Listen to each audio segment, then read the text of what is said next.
আমরা বলেছি পরিবারের যিনি কর্ত্রী প্রধান মহিলা তার হাতে একটা ফ্যামিলি কার্ড দেব।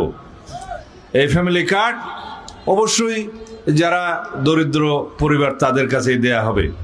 তার মাধ্যমে তার পরিবারের সচ্ছলতা আসবে, স্বনির্ভরতা আসবে, তিনি মর্যাদা প্রাপ্ত হবেন, নারীর নিরাপত্তা নিশ্চিত হবে, ক্ষমতায়ন হবে। এটা আমাদের সরাসরি কর্মসূচি।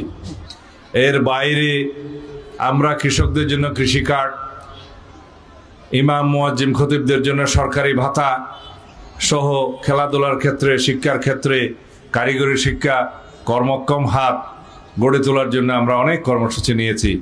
এর মধ্য দিয়ে আমাদের বক্তব্য হচ্ছে বিএনপির নীতি আছে, আদর্শ আছে, কর্মসূচি আছে, পরিকল্পনা আছে, প্রতিশ্রুতি আছে এবং সেগুলো আমরা বাস্তবায়ন করব ইনশাআল্লাহ।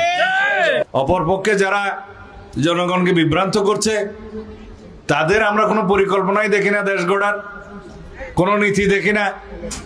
আদর্শ তো একটা আছে এবং সেই আদর্শ নিয়ে বিভ্রান্তি ছড়াচ্ছে। শিয়া বাটার ও ভিটামিনে সমৃদ্ধ লিলি বিউটি সোপ, তারুণ্যময় উজ্জ্বল ত্বকের জন্য। রিমার্ক